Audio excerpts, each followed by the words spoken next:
Ladies and gentlemen, welcome to another episode of Urban Spirituality. I'm your host, Prash K, and I am delighted to have with me somebody who's originally from the US, but has somehow found the rain-filled skies and gray days of London, absent sunshine, to be her home. What She's can I say? moved to the UK, but she spends plenty of time between here and the US. I'm really excited to have her.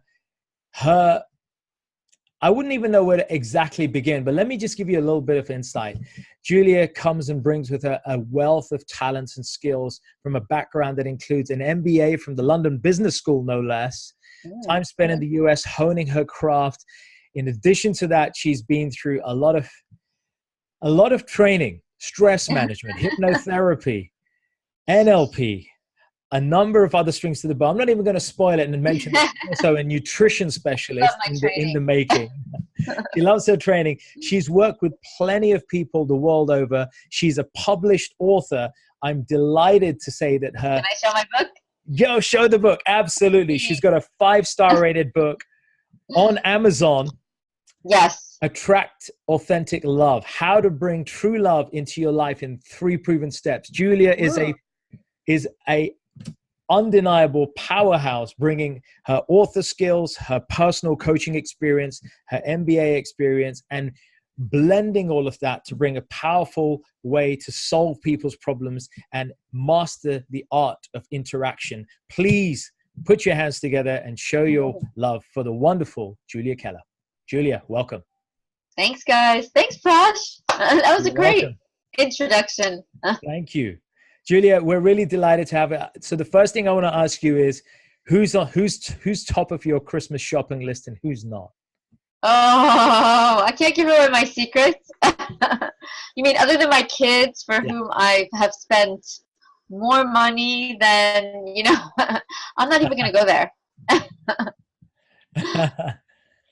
Tell us. So so I want to first ask. I do love Christmas, but Christmas is an expensive holiday. Christmas is an expensive time. So no, absolutely. So look, I want to get straight into it. I mean, I gave this intro and, there's so much to take in, but would you care to humor us a little bit and give us a little bit of an insight on your background and what's led you from your life in the States on this journey as somebody who's a respected authority and a published author? Absolutely. Well, so I made my way here actually to go to London Business School, as you mentioned. And I did marketing for the longest time, working with technology of all things. Okay. And I happened to make my way working with a lot of startups. And it was working with people in startups that actually taught me a lot of what I started to do in the love coaching area, because you kind of see the successes of certain startups. Certain people make it, certain people don't. Very similar to certain people get loads of job interviews and certain people don't. And in the same way, certain people get loads of dates and certain people don't. So being somebody who studied psychology in my early life and was doing a lot of, I like doing research, but, face-to-face kind of research. So I wanted to understand what was it that made people successful, and are there patterns between the two? And then in my own life, when I got divorced, I kind of made my way into running different, for charity and for free and for fun and for my friends, different singles events. And started watching people and being like, who's successful, who isn't? Who's, what does it take to be good at dating, and, who's going to be good at love, and who manages to stick it out? And why do some people have like everyone in love with them and other people just no sunshine at all? And I'm just like, well, I know who I want to emanate. So I started to watch these people. And then I studied coaching, I studied NLP, I studied hypnotherapy, and all of these, you learn all these different techniques, but it basically comes to, if you emanate the people who succeed, you learn to succeed. Right. And so much of it has to do with what you feel here, and how you take care of here. Nice. There's just like all rooted into the same place. It's really your mind is what can bring you success in everything. And so I started to become obsessed with, how to better my mind, how to better the minds of my clients, how to help them reframe their lives so that they look at everything differently. Because let's be honest, all of us have things that happen that are good, and all of us have things that happen that are not so good.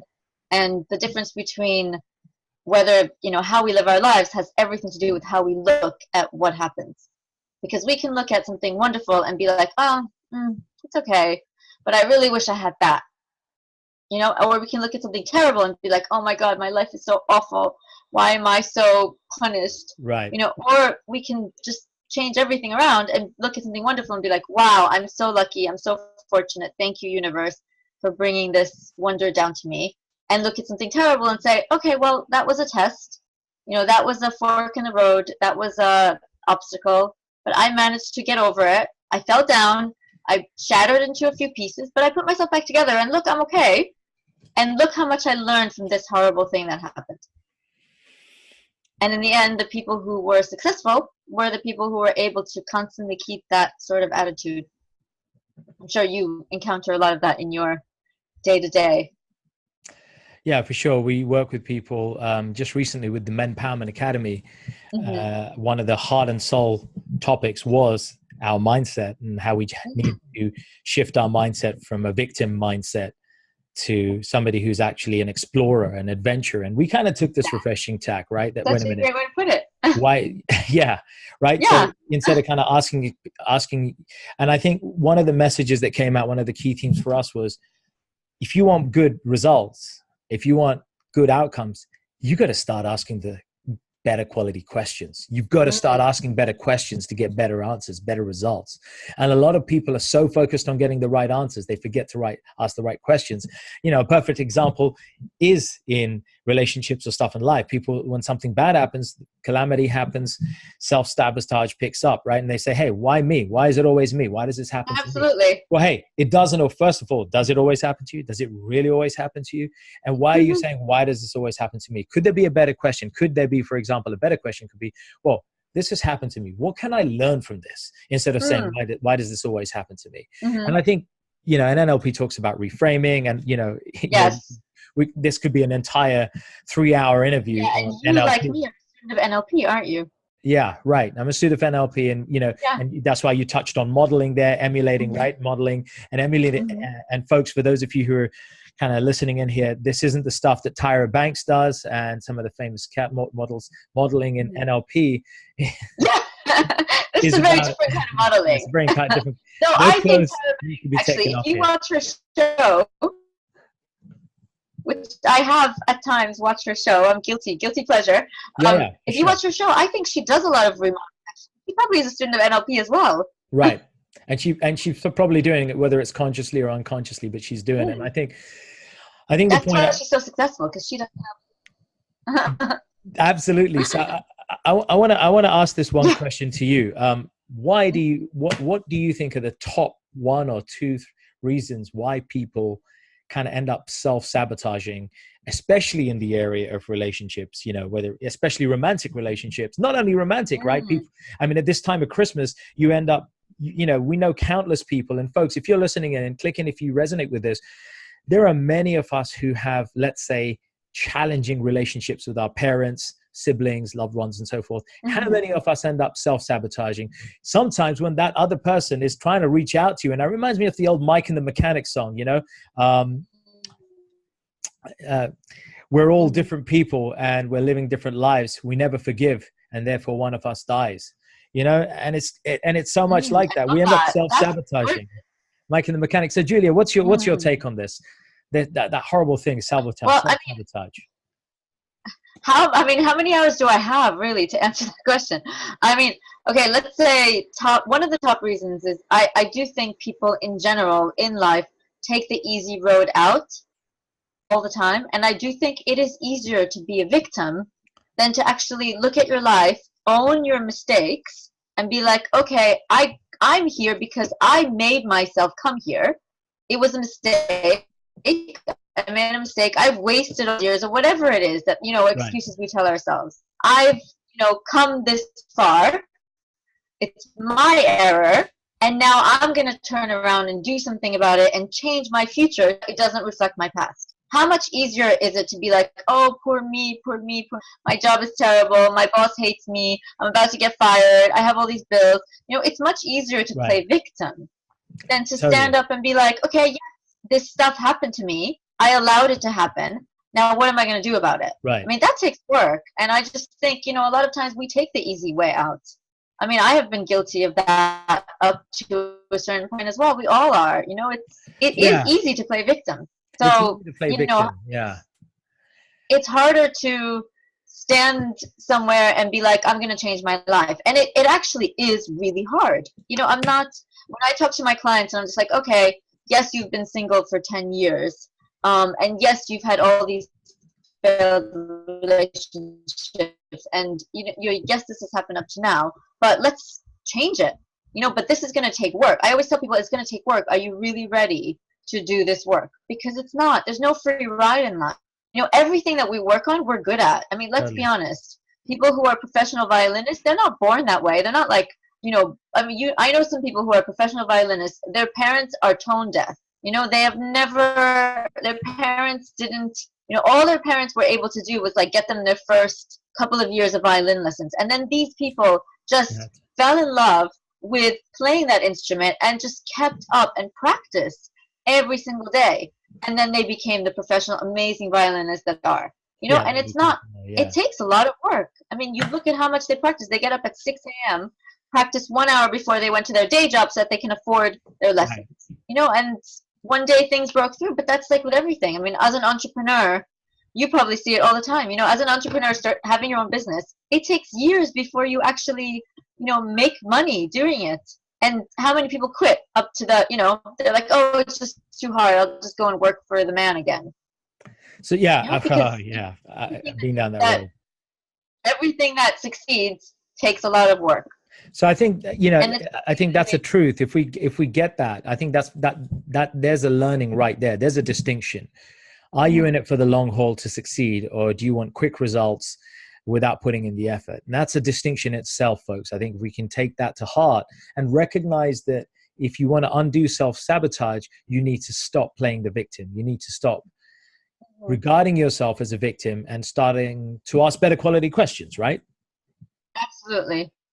And also, what you have here is, it's basically, if you use your mind to help you and use the power of the universe, which I talk about all the time, you know, to people who are not religious, you know, who are, I mean, I'm very spiritual. I wouldn't call myself religious, but I believe very strongly that there is a higher power. And, you know, use your mind and allow whatever it is that you believe in to help you. Yeah, that's And beautiful. call, ask for, you know, ask for help, because if you do use your mind and you believe and you visualize and you do all these steps, it basically takes the work down by 50%. So it Incredible. doesn't feel like work, it feels like joy. And, you know, it helps you. Why not use, you know, why not use everything that's available to you? Yeah, couldn't agree more. But I want to throw a spanner in the works here. A lot of Okay. people who are listening to this are going to say, okay, yeah, Hmm. I want to overcome that self-sabotage. I want to find that person. I've already got a person in my life who I really like and I want to get Hmm. more expressive with, but I Hmm. just feel I can't. But you know what's stopping us? Inner critic. The inner critic is, Absolutely. That inner voice. I call yeah. it the inner voice. Let's talk about the inner voice, Julia. Yes. So, I mean, that inner voice is what NLP does such a good job on. I mean, I'm sure you've experienced that. NLP and Sure. hypnotherapy. But, you know, if you cannot afford to go to a therapist and you want to work on it yourself, you can as well. I mean, as much as I want everybody to come to me as a therapist, you know, I just think if you want to change your inner voice, you can. And we all have an inner voice. We all have something inside of us that says, you can't do this, you idiot. Right. And I it, mean, and it shows up at the strangest of times, right? all the time. And it's like, you're not good enough. You're not, you're not good looking enough. You're not slim enough. You're not healthy enough. You're not, you know, good enough at whatever you're doing. You're not a good enough employee. You're not a good enough girlfriend, boyfriend, mother, father, whatever. But, you know, how do we quiet the inner voice? We change it. We basically tell it to be quiet, you know, stop talking, and we tell, you know, we let the positive voice out. And I can tell you an example of one of my clients, for example, who had a huge inner voice. I mean, her whole inner voice was, I'm not good enough, I'm not pretty enough, I'm not slim enough, I'm not young enough. who, by the way, just fast forward to more than a year later, took her maybe even 2 years, maybe 3 since I've known her. She is so happy right now in a relationship, stopped self-sabotaging herself, completely changed her life, is doing amazing in her career. Everything changed. And the only thing that she changed was how she told her inner voice to basically stop talking. I mean, and she did it, she did it using so many, different ways, but like she didn't have the money to pay for, huge therapy. So she, she did it herself, in effect. I mean, yes, we did a little bit of coaching together, but after that, she went on and did it herself because she's like, yes, I want to own my life now. I'm done with being the victim. And she was the victim for many years. Incredible. Because I met her when she was almost 50. So everybody out there who's saying I'm too old, no, this woman, yeah. So I mean, this woman was abandoned by her ex with a child, and she put her life together when she's more than 50. So let's touch on that subject, and before we kind of move on to our next area, what would you say to the viewers out there, the listeners out there, could be 2 or 3, even 1 or 2 strategies or quick practical steps that they can take to reduce the sound of that inner critic, the inner voice, the negative inner voice? So I'm going to use something that kind of, I used to study Kabbalah, and I kind of love this thing they have, and they call it, there's the action. They always say the thing that gets you isn't the thing that happens, it's your reaction to the thing that happens. So something happens in our life, and we react to that something that happens. And it's how we react that determines our life, not the thing that happens. Does that make sense? Hear that? Yeah. It's how we react. Yeah. It's how we react. So let's say something happens, and that inner voice comes up and says, you idiot, you always do this. You always make this mistakes. You always whatever. So you have to stop, take a breath.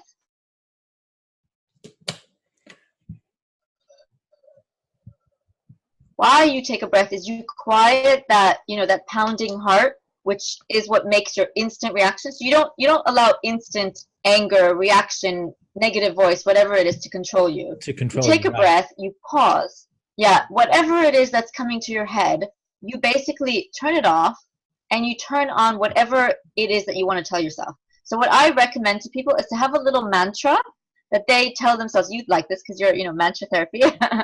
So you tell yourself a little mantra, like anything. I mean, my clients was, I'm good enough and I deserve love. It was as simple as that.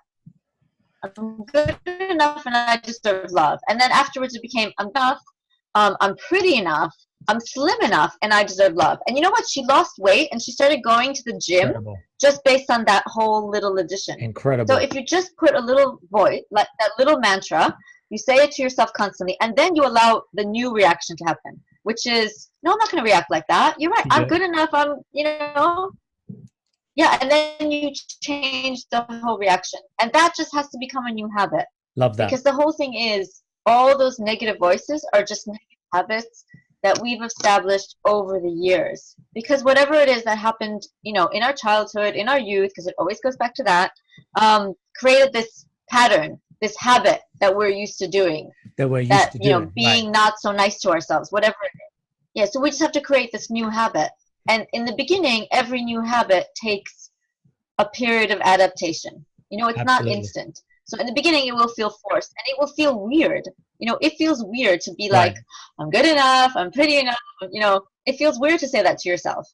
But then over time, it starts to become automatic, and I can be loved. I'm good enough. And the other thing is to trust that whatever it is that you want, is that desire is given to you from a higher place, because it's yours already. So this is where lots of people go wrong. And this is what I found. This is where working with startups was so key, because I found that the startup owners who were successful, like the startups that I worked with that actually did well, that are still around, were the ones with the owner was like, this idea came to me because it's mine. I'm meant to make something happen with it. So even when initially things weren't working and everything was difficult, they were like, okay, I'm going to reevaluate. I might do it slightly differently. actually, but the reason the idea is here is because it's mine and I'm meant to succeed with it. And I know Nice. one founder that changed his company like 4 times, but in the end, his company's huge. It's huge now. And, all of it was just because of faith. And it's the same thing with love. You have to just believe that your special someone is out there, that like the world wants you to find love. And then you do everything walking towards that. So you don't hide inside your room. You open up to the universe to allow it to happen. You won't find him hiding inside your room. I mean, you might on an app, but but then you have to be on that app. well, hang on a second here. Let me. There's a lot of ideas. Sorry, I get very No, excited. I love it. No, and I'm getting excited hearing this, and this is why I want to just interject and just and take this and break a certain pattern that people get into, and that is that a lot of people, myself included in the past, have got this program that if we want to find love, authentic love, we want to find the one, or even just find somebody who we can have some good times with, authentic, right there, the book, folks. I have an online product too on juliakeller.co.uk in case anyone's wondering. It's 50% off right now for Christmas, by the way. Oh, there's a Christmas sale on Julia. We'll make sure we let people know. We'll stick a link in there, Julia Keller on Facebook or juliakeller.co.uk. Sorry, that was a shameless plug. No, it's a very good plug, a very relevant plug right now. No apologies needed, Julia. And this is what I want to say. A lot of people are programmed, myself included in the past, to think that, hey, to find the one and all that kind of stuff, they're going to put their energy outwards, right? They're going to be on Tinder. They're going to be on, Match.com, this dating app, that dating app. They're going to be out there on these blind date parties, lock and key parties. What I'm getting at is, in short, people are expending their energy very much outwards. And whilst you're right, people do need to kind of take some steps, right? God helps those who help themselves. You can't just sit in your room and wish that the universe will provide you everything, and you're not actually taking your own steps towards that. So that's true. But hey, wait a second. Wait.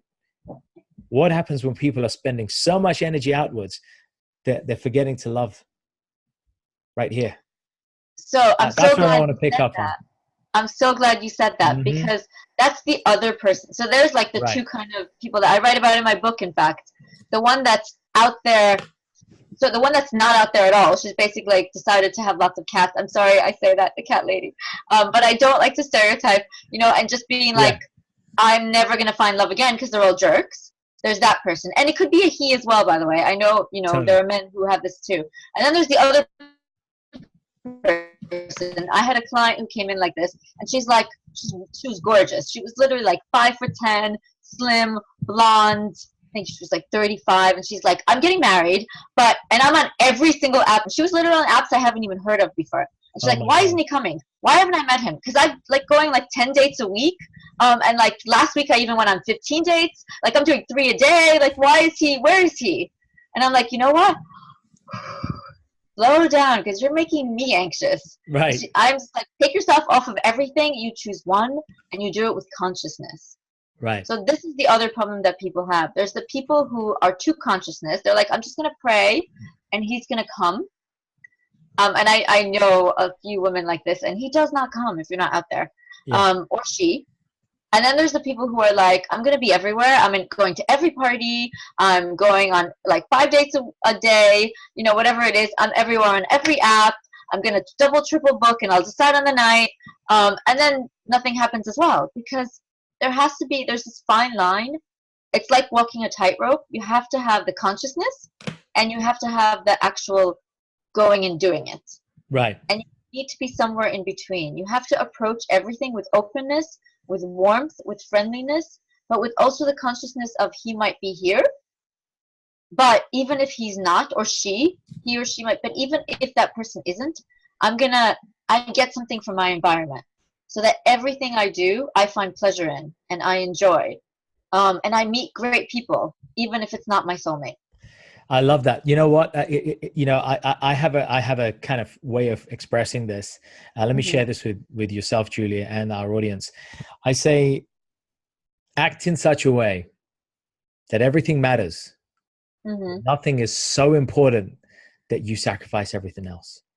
I love it. That's fantastic. You know what I mean? Act like it matters. Go out there, and I say it.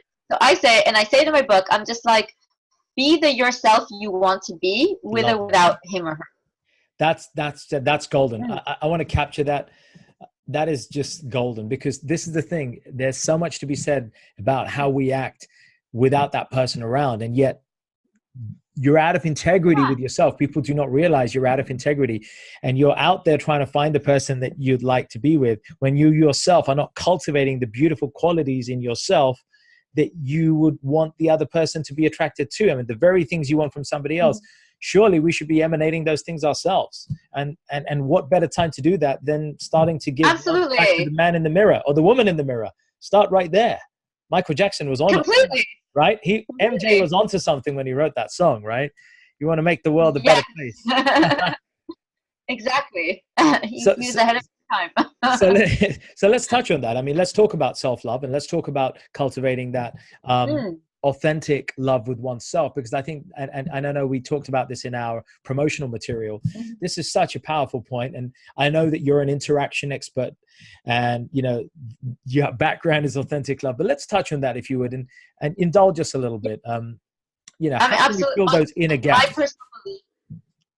Yeah, exactly. My personal belief, and I wrote it in my book as well. And in fact, all of my work with my clients starts, the first part is cultivating becoming the person you want to be. Right. And it starts with self-love. In fact, I think I have a quote from somebody saying, you know, you cannot find love unless you love yourself first. It all begins there. But the main thing is, if you don't love yourself first, how are you going to recognize love when it is in front of your face? Like, you just won't believe in it if you don't feel that it's true. I mean, when somebody tells me I'm beautiful, I don't look them in the face and be like, yeah, right, what does he want? You know what I mean? I'm like, oh, thank you. You know, because you have to believe that you are worthy of compliments. You have to believe that you're worthy of love. You have to believe that somebody will see that beauty in you. No matter how old you are, no matter, you know, how old you get, it's like, it doesn't matter. That's independence. You have to believe that you are worthy, because if you don't believe that, how will you believe anyone that tells you they love you? And then the other thing is, you have to act towards yourself the way you want the person to act towards you. So a lot of that for me is self-care. And I, you know, tell my clients, including stressed out moms, that like self-care is just so super important. You have to be, you know, look after yourself. Right. Because like, if you don't, who will? Like, really, time goes so fast. You know, children grow up, time changes, we get older, our bodies, you know, don't react the way they do. Totally. So if you're not looking after yourself now, whatever age you are, what will happen later? It's just, you know, take care of yourself while you've got yourself. So what would you regard, and obviously I know you go into this in your book, which is doing really well on Amazon, by the way, I might say, folks. It's a highly rated book on Amazon. Well done, Julia. I mean, I know that's you speaking, that's your experience speaking, that's your client speaking. What 3 keys to self-care could you share with our audience here this evening? Okay, so for a woman and a man, I'll have to say, like 60% of my clients are female and 40% are men. And it's funny because my book was originally written for women, and I have a book I'm writing for men. Okay. But I've had 40% of the book sales went to men, interestingly enough. Even my Amazon reviews are, you know, 40% men. And by the way, guys, if you like the book, please do review it on Amazon. Give us lots of stars. But as far as the first thing is, you take care of the way you look. Because that is what the world sees. So, you know, I'm sorry. I think it's not fair. You know, beauty shouldn't matter that much. It should be about what's inside of us. And that is the next bit, by the way. But the way you look is the first thing people see. And yes, he or she will love you. And once they love you, they will see and think that you look amazing no matter what you look like. You know, even when you look silly and when your hair's all over the place, or when you come out of the shower and you're not looking your best, whatever it is, they will love you anyway. But the first thing that they fall in love with is, you know, fall in lust with, whatever it is just the outside. You just have to look after how you look. And the other thing is, I think people do connect how you look with how you take care of yourself. So if you're looking very messy, I mean, you know, we all see these people, they come in, they look messy, they look rough, they look, you know, they just got out of bed, and we're just like, what's wrong with that person? You know, this is something, that person looks weird. Right. And that's, you know, that's the first thing we judge is the cover. And that's, so that's the first. The second, reality of life, you know, it's just so important. I mean, and I'm, you know, I don't want to stereotype, but it is, I think men are more visual than women are even. I It think is. we are It more is a likely thing. to forgive than men are. I mean, I think men first look at that, which is, you know, it's not fair, but you work with what you have. You're not going to change thousands, you know, centuries Totally. of life. I mean, that's just what it is. And then the next thing is you take care of your health.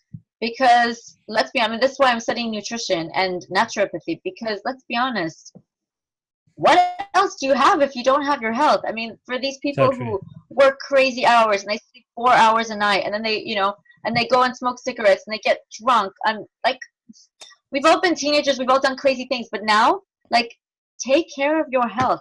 How long do you think you have? If you're not sleeping properly, if you're not eating properly, if you're, you know, smoking all the time, if you're drinking to excess on a regular basis, like, how long do you really think you have? Your body is gonna give at some point, Right. you know. Totally. And same thing if you're not taking care of what you eat.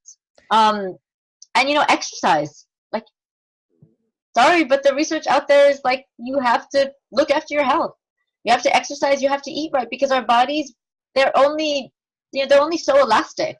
It will take it and take it and take it and take it. Your body wants to do good things for Totally. you, but eventually it will break down. And if your health is not there, then all the money that you're making, all, you know, the success in your career, whatever it is, all the people that you have, you know, if you're not there, you're not gonna be able to enjoy any of it. No, And no totally. amount of money will fix health problems. You can pay for the most expensive doctors, but if you haven't taken care of yourself, you know, Yeah, you're on the how long back will foot that off the get go.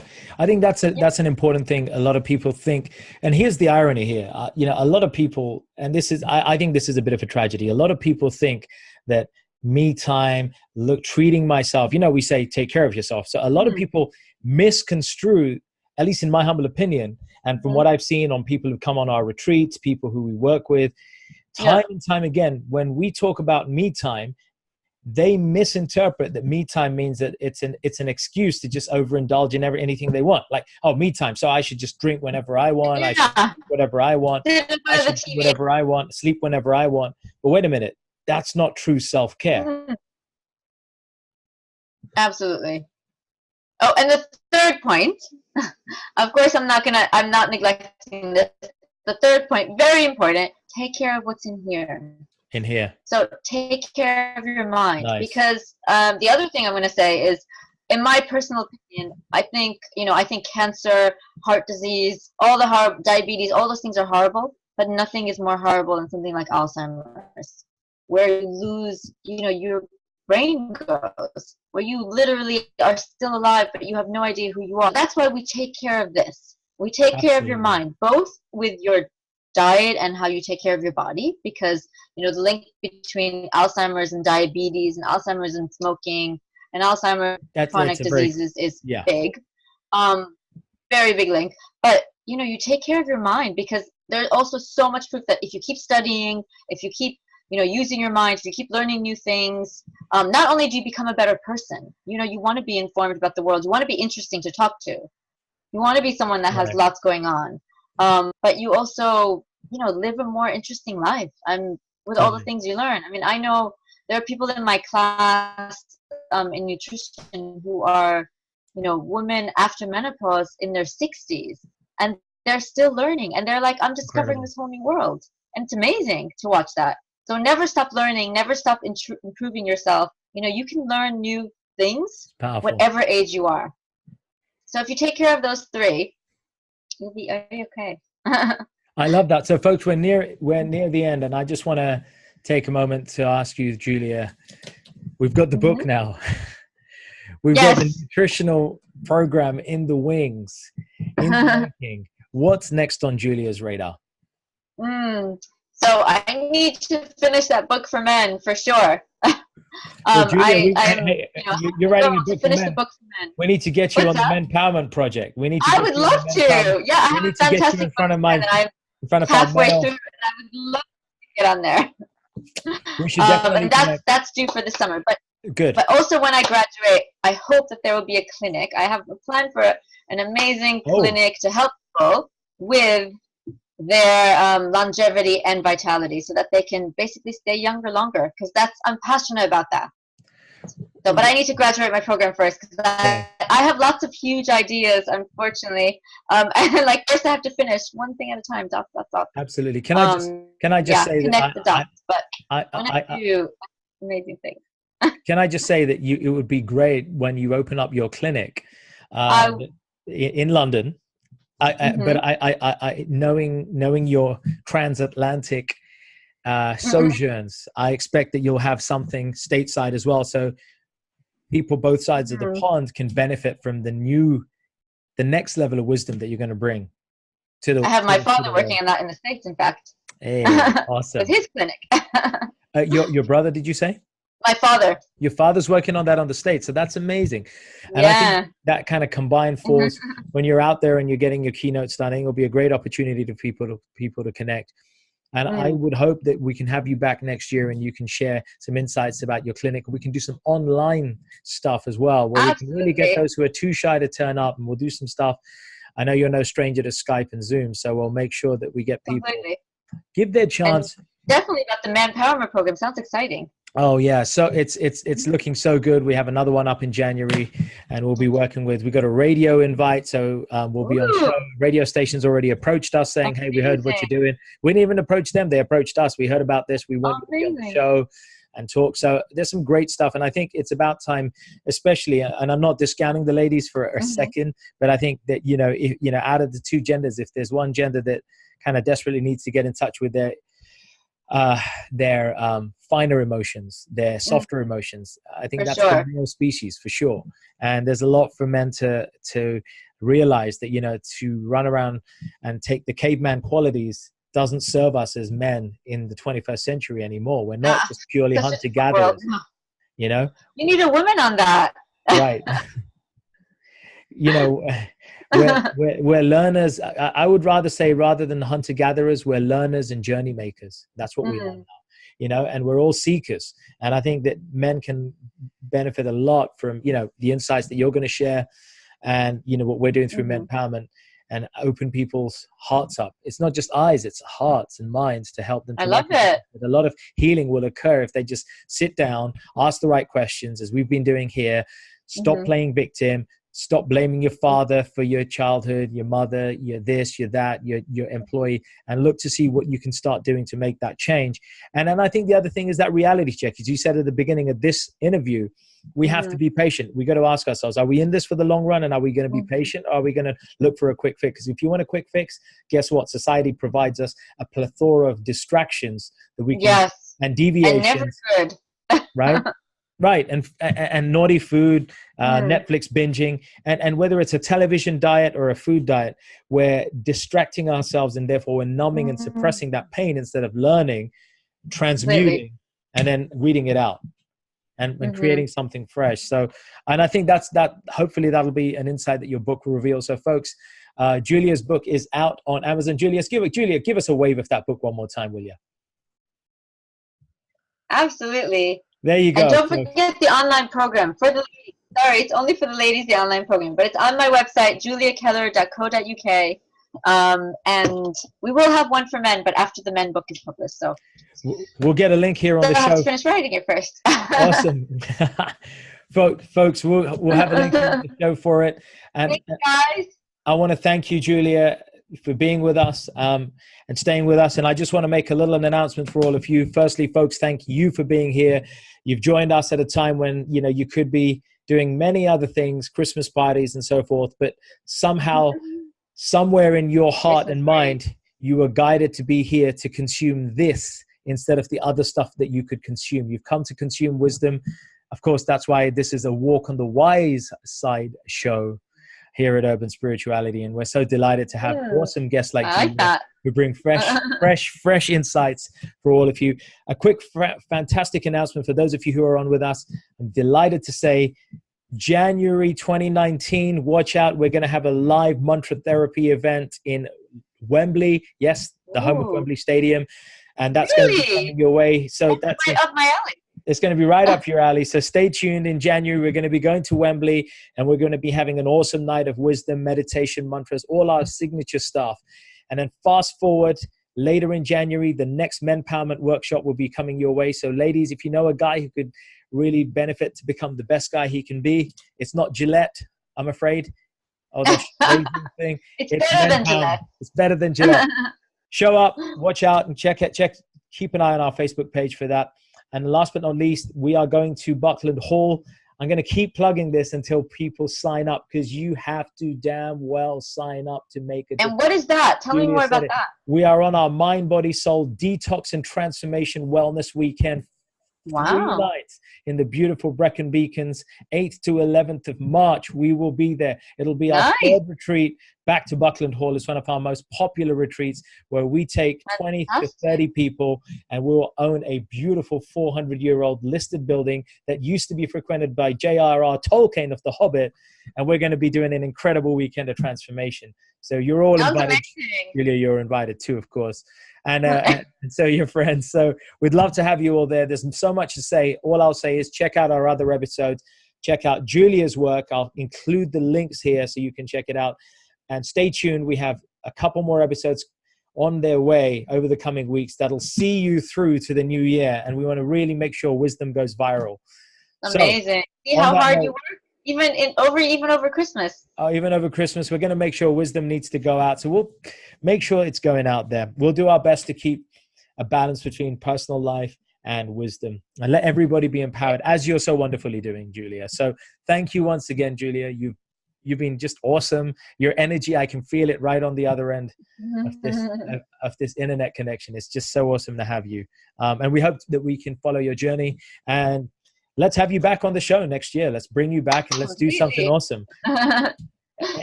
Any last words, Julia, from you?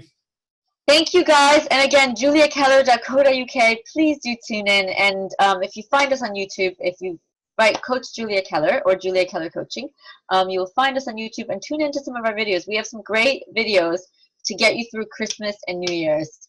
And we have some great newsletters coming out. So sign up for our newsletter. We have a fantastic one actually coming up, all about how to survive Christmas even when you're single. Even when you're single. Christmas, even when you're single. I think we need to grab that. We'll make sure we'll try and get it out to our tribe. That's on juliakeller.co.uk. You can sign up for a newsletter and make use of that half-price Christmas offer, ladies. Ladies, hope you're listening. Julia, thank you so much, folks. Stay strong, stay tuned, stay wise, and care and share with everyone you know. Lots of good stuff coming your way. Prash K, Urban Spirituality Therapy. Peace out. Namaste, folks. Namaste.